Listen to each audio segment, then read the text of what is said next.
That's what they did during slavery. They're doing the exact same thing that the white slave owners did during slavery.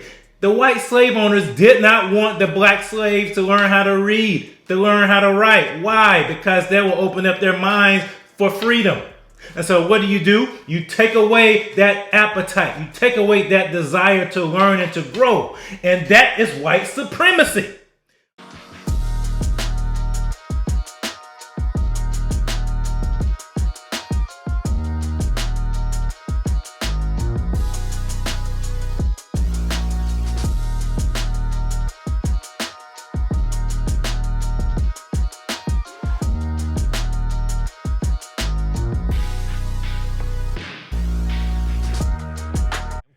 The Madison School District is testing out an unconventional school. In their words, they want to disrupt system inequalities for black and brown students. In a special Eye on Education this morning, we're taking a closer look at this pilot program called the Anti-Racist Learning Lab. The district is paying for it with federal stimulus money. In the brochure, they're recruiting Black, Indigenous, Latinx, and Asian American middle schoolers who feel like school isn't for them and they want a say in what they learn. I'll admit, it's a school unlike any I'd ever seen. Inside this building, just off East Wash, in one small room, is an entire school. What makes it different is that it's trying to rethink how schools could be.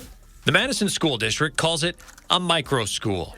One teacher, 4 students. It is for like anti-racist learning, and that centers around the students a lot, their interests, their voices. The Anti-Racist Learning Lab, or All-In School, was created in response to a survey of district students.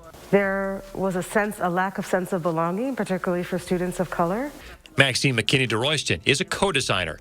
She's a published researcher of race in education and an assistant professor at UW-Madison. And the most upsetting to me was that they didn't feel like it was a place that they could learn. Nakong is an 8th grader in the program. They teach us about racial profiling and, basically racial,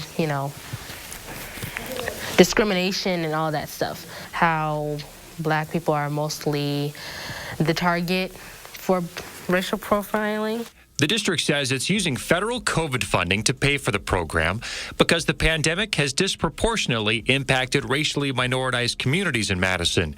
And the micro school seeks to rethink schools in ways which disrupt inequities and differential impacts. The structure is also unconventional. The school day starts later. There are 2 parts of the day blocked off for learning. There's no math or science class. It's more experience-based, where different subjects are blended in. Here, they're making paper roller coasters, but not just focused on physics. Students here also have a big say in what they learn about. If we want to learn about food, we'll learn about food. If we want to learn about anything, basically, we can learn about it. What's that like teaching with students deciding what's being taught? Yeah, I think it's really exciting just as a teacher too to see that students are excited about what they're learning as far as their interest or learning about people who have the same background as them. Our hope is if we go into this next year, that it'll also be a place that administrators, teachers, and families can come and see how school could be done differently, what kinds of things we might change, and how they might take that back to their own respective school environments. In Madison, Wisconsin, they have this pilot program, this anti-racist curriculum, this anti-racist program that they're piloting, where instead of teaching children about math and science, they teach them about experiences. They're teaching them about using cultural experiences to better shape their learning. You know what I call it? I call this whole anti-racist teaching white supremacy. You want to know why I call it white supremacy? Because all it does, it reinforces the notion that black and brown children are not intelligent enough to learn standards when it comes to reading, writing, arithmetic, and science. What this is instead of highlighting intelligence and achievement, this reinforces victimization and oppression. Because when these students get out, When you listen to this video, you'll hear them talk about what they're learning. They're learning about how black people are the targets of police brutality. Why are you teaching people that? Because you have an agenda. The agenda is to dumb down minorities and communities to keep them in permanent serfdom. Yeah, I said the agenda is to dumb down the minority community to keep them in permanent serfdom, to keep them in permanent servitude to the ruling elite class. That's what they did during slavery. They're doing the exact same thing that the white slave owners did during slavery. The white slave owners did not want the black slaves to learn how to read, to learn how to write. Why? Because that will open up their minds for freedom. And so what do? You take away that appetite. You take away that desire to learn and to grow. And that is white supremacy. All this anti-racist garbage that Ibram X. Kendi and others are preaching, that they're pushing into schools, this social emotional learning stuff, it is white supremacy.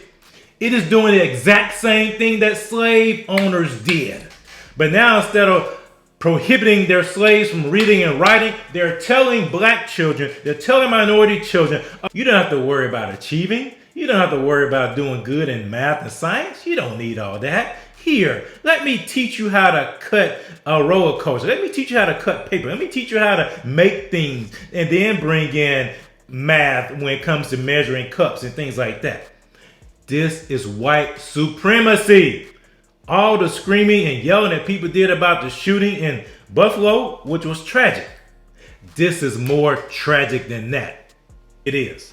It is teaching our children to be victims. We are not victims. We are empowered for greatness. That's why I support school choice. That's why I think parents need to be the ones to determine their future of their children. Because if you leave it up to these schools, they will victimize our children and turn them into permanent servants of the ruling elite class. That is what they're doing with programs like this. And the fact and the nerve that they use tax dollars, COVID dollars to fund this is appalling and disturbing. We are not victims. We can't let our children be victimized by people like this, by programs like this. We are not victims. We are empowered for greatness. Thank you so much for liking your comments and subscribing to the channel. Please share this with your friends. Smash that like button. Smash the subscription bell. Share this with everybody you know. We're trying to make sure people understand that they're not victims, that they are empowered for greatness, and all this stuff that's out here that's telling them otherwise is false and will not benefit them in the end. So please, I appreciate that. Share that.